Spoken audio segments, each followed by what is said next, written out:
আজকে মুরগি ভাজি করব কড়াইতে সয়াবিন তেল দিয়েছি, তেল গরম হয়ে গেছে, মুরগি দিয়ে দিয়েছি।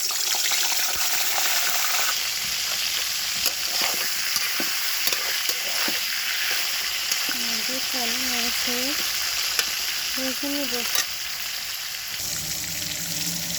মুরগি ভাজি করা শেষ। কড়াইতে আগে তেল ছিল, ওই তেলে পেঁয়াজ, এলাচি, দারচিনি, তেজপাতা সব কিছু দিয়েছি। রসুন ভালোভাবে কষিয়ে নিয়েছি।